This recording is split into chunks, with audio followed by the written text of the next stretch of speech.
कृष्णाय वासुदेवाय हरये परमात्मने प्रणतक्लेशनाशाय गोविंदाय नमो नमः।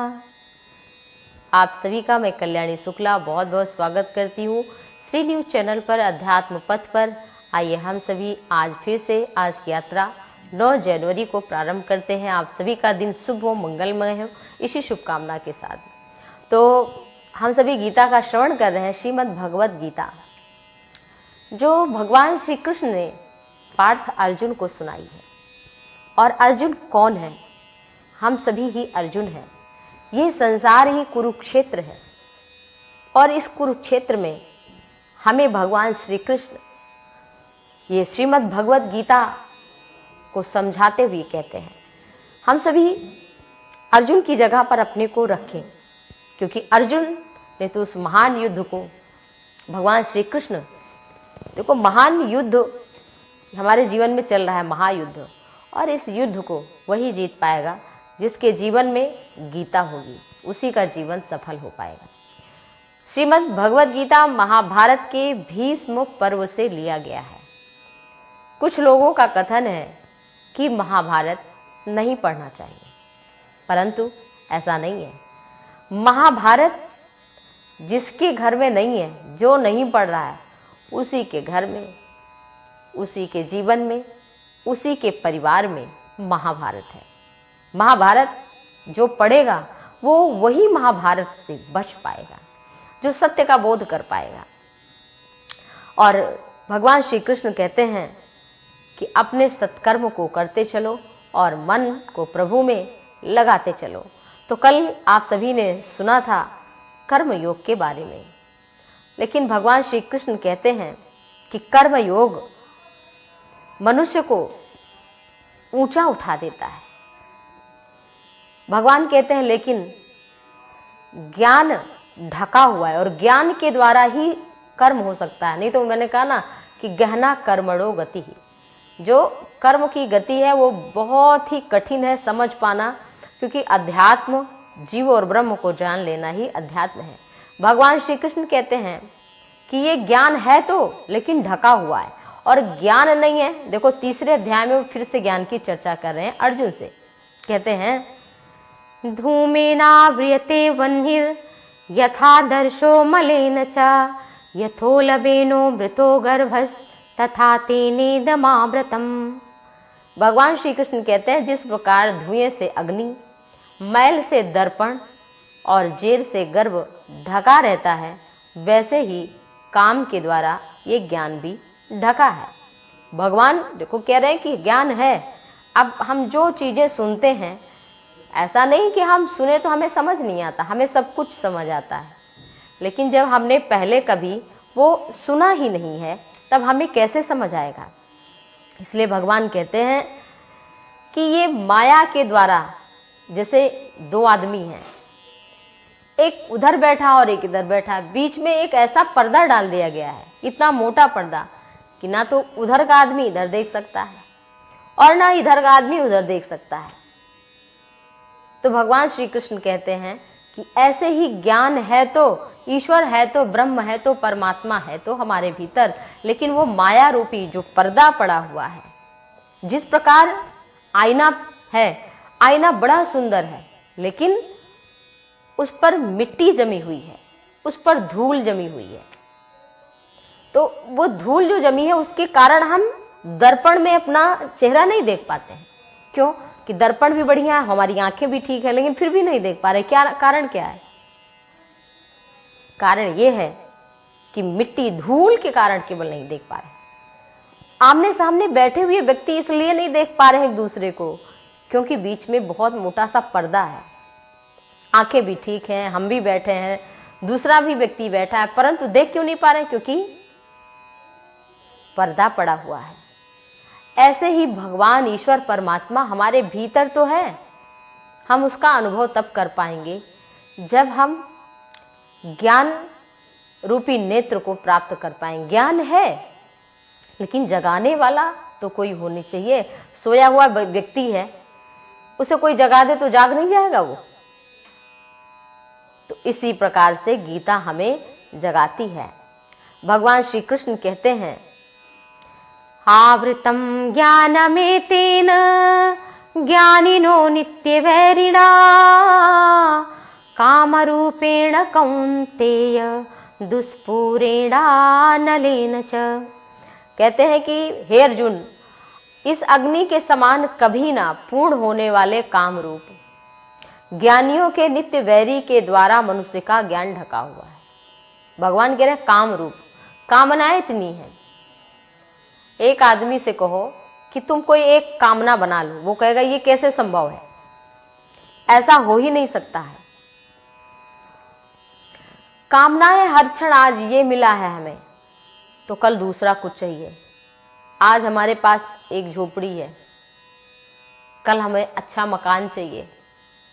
अच्छा मकान भी मिल गया तो हमें बंगला चाहिए, हमें विला चाहिए। विला भी मिल गया, बड़ी गाड़ी चाहिए।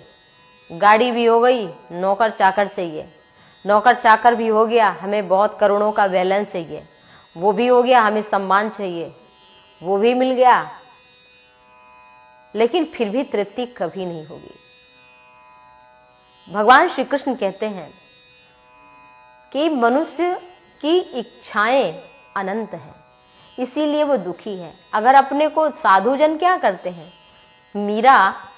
मीराबाई जो थी, गिरधर गोपाल से इतना प्रेम करती थी वो कि उनको राज्य साम्राज्य ही फीका लगा और उन्होंने कहा, मेरे तो गिरधर गोपाल दूसरो न कोई, और जाके सिर मोर मुकुट मेरो पति सोई।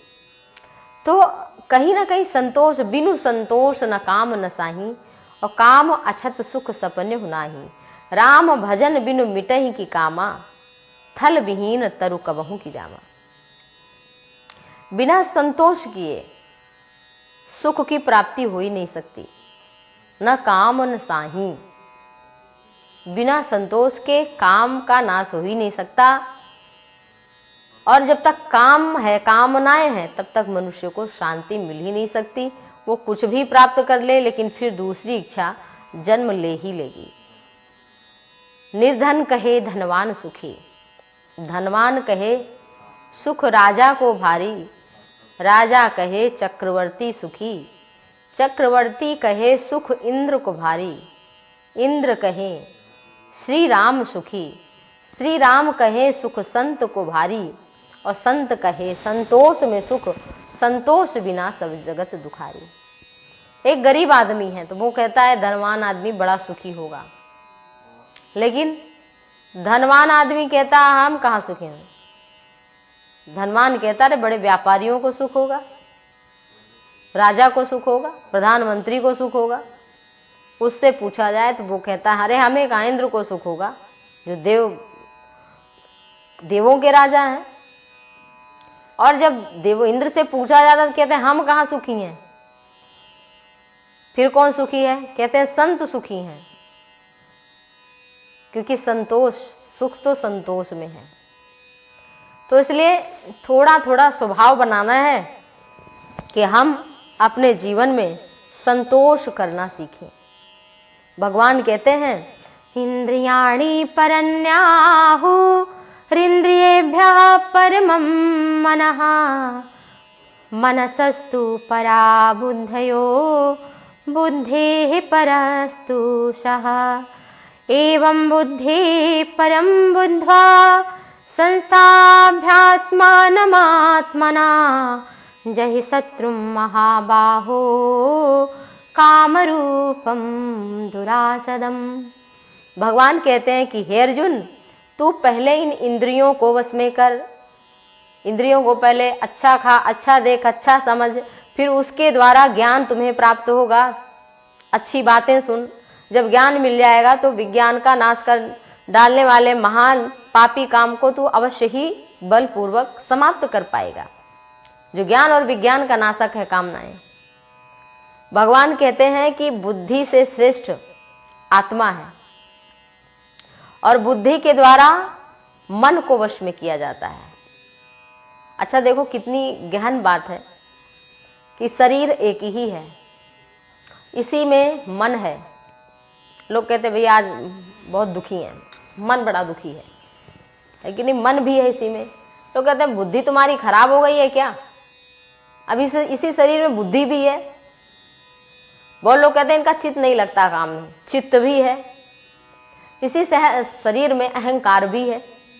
व्यक्ति थोड़ी सी चीज के लिए अपना मान लेता है कि ये हमारा है, ये हमने किया है, ये मकान हमने बनाया है। कुछ लोगों का होता ना कि हमने केवल मैंने किया है। तो एक आदमी जब घर बनाता तो कहता हमने, लेकिन अगर वास्तविक रूप में अगर उसे ज्ञान हो जाए तो ये नहीं कहेगा हमने बनाया है। बनाने वाला कौन है? मिस्त्री है। बनाने वाला कौन है? मिस्त्री है। और सीमेंट है, मोरंग है, बालू है, सरिया है। फिर आपके पास अरे हमने पैसा दिया भाई इसलिए इन सब ने काम किया। अच्छा ठीक है, आपने पैसा दिया, पैसा कहां से कमाया? तो कोई कहे पैसा भैया हमने अपनी मेहनत से कमाया। मेहनत कहां से की? शरीर से की। शरीर कहां से मिला? शरीर प्रकृति से मिला। प्रकृति कहां से आई? परमात्मा की है, ईश्वर की है प्रकृति। सूर्य अपने आप निकलता है, अपने आप अस्त हो जाता है, इसको निकालने वाला तो कोई है ना। चंद्र, सूर्य, समुद्र, पृथ्वी, नाना प्रकार के ग्रह, नक्षत्र, ये बड़ी बड़ी नदियां, बड़े बड़े पहाड़, सरिता सरोवर, नाना प्रकार के वृक्ष, नाना प्रकार की औषधियां, हीरे जवाहरात, रत्न मोती, माणिक्य, विविध प्रकार के भोजन, विविध प्रकार के पकवान। इस परमात्मा ने जो कुछ भी बनाया है वो सब भगवान ने तो बनाया। लेकिन वो आदमी कहता नहीं हमारी मेहनत है भाई, इसमें हमने पैसा कमाया, हमने शरीर प्राप्त किया। शरीर कहां से मिला? कहता भैया हमने इस हाथ से कमाया, और इस हाथ में बल कहां से आया? ये हाथ तो मरने के बाद भी रहता है, लेकिन तब क्यों नहीं कोई करता? क्यों? क्योंकि आत्मा नहीं है। तो सबकर परम प्रकाशक सोई, राम अनादि अवधपति सोई। जो वो परमात्मा है वही प्रकाश कर रहा है इस शरीर में, जिसके कारण इंद्रियां अपना अपना कार्य कर पा रही हैं, देख पा रही हैं, सुन पा रही हैं, समझ पा रही हैं। इसी का बोध होना कि वास्तविक रूप में शरीर भी तो अपना नहीं है, शरीर भी तो नहीं जाता है। इसी बात को समझना है। और कर्म जो भी आप करेंगे उसका फल भोगने के लिए तैयार रहिए। स्वयं जो कर्म का दंड विधान करते हैं, जिन्हें यमराज कहा जाता है, उनको भी कर्म फल के कारण विदुर रूप में इस धरती पर आना पड़ा। उन्होंने भी अपना कर्म फल भोगा। आपने एक कथा सुनी होगी मांडव्य ऋषि की। बहुत तपस्वी ऋषि थे, उन्होंने भी अपने कर्म का फल भुगता। मांडव्य ऋषि ऐसे तपस्वी थे। तपबल रचई प्रपंच विधाता, तपबल विष्णु सकल जगताता, तपबल शेष धरई महिभारा, तप बल शंभु करही संघारा, तप आधार सब सृष्टि भवानी, करो जाई तप अस जिय जानी। जो तपस्या है, तपस्या मनुष्य की ऊर्जा को बढ़ा देता है। मन की, वाणी की, शरीर की, किसी भी प्रकार की तपस्या हो, साधना हो, वो मनुष्य को बलवान ही बनाता है। जब व्यक्ति अच्छा कर्म करता है तो किसी से नहीं डरता, वो निर्भय हो जाता है। तो इसलिए जो मांडव्य ऋषि थे, मैं उनकी चर्चा थोड़ा सा, कर्मफल ज्ञानी को भी थोड़ा भुगतना ही पड़ता है। इतनी तपस्या नहीं है कि वो अपने तपोबल से, अपनी या तो पूर्ण रूप से इतनी तपस्या हो कि वो संपूर्ण कर्म उसमें विलीन कर पाए, नहीं तो उसे भोगना पड़ेगा। तो जो मांडव्य ऋषि थे बड़े तपस्वी थे। एक बार मांडव्य ऋषि जिस नगर में तपस्या कर रहे थे वहीं पर एक राजा रहते थे। राजा के यहाँ कुछ चोर आए और उन चोरों ने चोरी की राजा के यहाँ। तो सोचा कि ये धन हम कहाँ रखें। अच्छा, उनको सैनिकों ने देख लिया। अब सैनिक उनके पीछे लग गए। चोर डरे हुए हैं कि कहाँ जाएं, कहाँ छुपे, कहाँ भागें। अब तो राजा के सैनिक हमें पकड़ लेंगे और मृत्युदंड दे देंगे, हम सभी मारे जाएंगे। तो उन्होंने बचने के लिए देखा कि एक ऋषि तपस्या कर रहे हैं।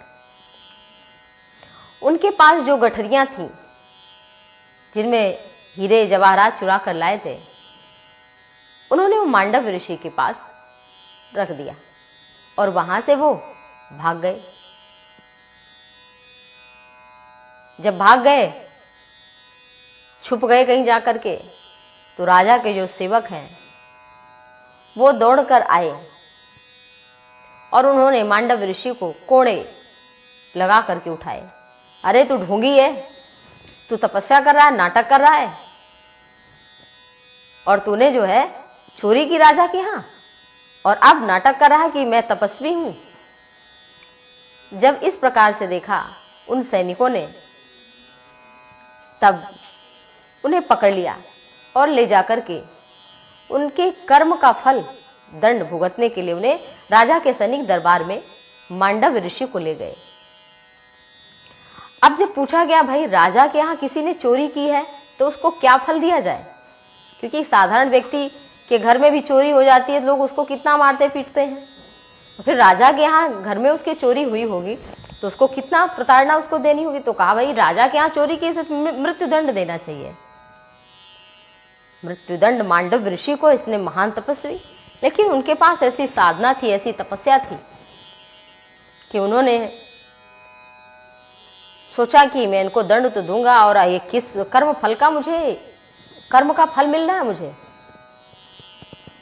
राजा के दूतों ने जब इनको सूली पर चढ़ाया, एक बार सूली हिली तक नहीं, 2 बार चढ़ाया सूली हिली तक नहीं, 3 बार जब सूली चढ़ाई तब भी सूली ना हिली, तब वो कांप गए सेवक, राजा भी कांप गया और अपने राजगद्दी से उठ करके खड़ा हो गया और चरणों में नतमस्तक हो गया कि महाराज हमसे बहुत बड़ी गलती हो गई, हमें क्षमा कर दीजिए, हमसे बहुत बड़ा अपराध हुआ है। डर गए कि हमें कहीं श्राप न दे दें। तब मांडव ऋषि ने कहा, राजन तुम्हें चिंता करने की जरूरत नहीं है, इनको तो मैं देख लूंगा। जाकर के मैं यमराज जो दंड का विधान करते हैं, जो मृत्यु के देवता हैं, मैं उनसे जाकर बात करता हूं। और अपने तपोबल से सीधे यमलोक पहुंच गए, अपने तपस्या के बल पर सीधे यमलोक पहुंच गए। और वहां पहुंचे तो घबराए यमराज, और जब यमराज घबराए, पूछा कि क्यों आए हैं महाराज आप। कहा कि हमें ये बताओ कि हमारे किस कर्म फल का दंड हमें भुगतना पड़ रहा है, ये इतनी बड़ी सजा हमको क्यों मिली, हमने कौन सी गलती की। अरे हम तो भैया अच्छे खासे बैठे थे, तपस्या कर रहे थे, साधना में रत थे, हम भगवान का नाम ले रहे थे, फिर हमारे पास चोरों ने गठरी रख दी तो हमें चोरी का इल्जाम लगाया गया। तब फिर कहा, चित्रगुप्त इनका बही खाता ले, भैया इन्होंने क्या क्या शुभ शुभ कर्म किया है उसको देख के बताओ कि किस कर्म का इनको इस प्रकार से फल मांडव ऋषि को दिया गया, इनको सूली पर चढ़ाया गया। चित्रगुप्त लेकर के आते हैं और उनका बही खाता देखते हैं, कर्म फल देखते हैं, तो फिर कहते हैं कि इनका सब शुभ कर्म है, इनके कोई नहीं, बस एक ही अशुभ कर्म। क्या कि ये जब छोटे थे बाल्यकाल में, तब इन्होंने एक कांटे से तितली के पीछे के भाग में छोटा सा कांटा चुभा दिया था, और उसका परिणाम किन्हें सूली पर चढ़ाया गया और ये सब इनको झेलना पड़ा। तो कहा कि मांडव ऋषि बोले, मैं तो छोटा था, अनजान था, अबोध था। तो कहा, अनजान में तो भाई कांटा भी चुभ जाता है, दर्द होता है कि नहीं, आप बताओ। बोले, बिल्कुल दर्द होता है। अनजान से अगर आग पर कोई पैर रख दे तो आग जलाएगी कि नहीं जलाएगी, उसका स्वभाव है जलाना, कांटे का स्वभाव है चुभना, दर्द देना, चाहे जान में चाहे अनजान में। किसी प्रकार कर्म भी चाहे जान में बने आपसे, चाहे अनजान में बने, शास्त्र कहते हैं अवश्य एव भोक्तव्यम कृतम कर्म शुभाशुभम। जो भी आप कर्म कर रहे हैं उसको आपको भोगना ही पड़ेगा, चाहे आप अनंत जन्म ले लें। और ये कोई सोचे कि हम कुछ करके, और लोग आजकल तो लोग नींबू और मिर्ची ये दरवाजे पर टांगते, कहते हैं हमारे शुभों की नजर नहीं लगेगी। एक आदमी बोला एक दिन कि हमारे यहाँ बाहर कोई हल्दी रख गया है और मिर्चा रख गया, नींबू रख गया, पता नहीं कोई टोटका कर गया है। तो एक संत थे, वो बोले कि बढ़िया है, कह दो कल से टमाटर, गोभी, भिंडी, मटर भी रख जाए। इसकी चिंता मत करो, वही पूरी सब्जी आपके यहाँ आएगी, खरीदना नहीं पड़ेगा। तो इसलिए कर्म को समझना है और ढोंग में नहीं फंसना। वास्तविक आप जो सुन रहे हैं, अगर आपको वो सही लग रहा है तब आप वो करिए, जो आपके आत्मा को स्वीकार हो, जो आपकी बुद्धि को स्वीकार हो, वो काम करिए। किसी के बताने से मत करिए। हम भी जो कुछ आपको बता रहे हैं, आप खुद ही समझिए क्या ये सच है या कोई हमको बेवकूफ़ बना रहा है। तो आप स्वयं सोच करके प्रभु का नाम लीजिए, हरि का सुमिरन करिए, उनके हो जाइए, उनके बताए हुए नियमों का, मनुष्य धर्म का पालन करिए और आप प्रभु से जुड़े रहिए। आप सभी स्वस्थ हों, सुखी हों, निरोग हों, इसी सुप्रार्थना के साथ मैं कल्याणी शुक्ला आप सभी को सादर प्रणाम करती हूँ। नमस्कार। जय सिया राम, जय जय श्री राधे।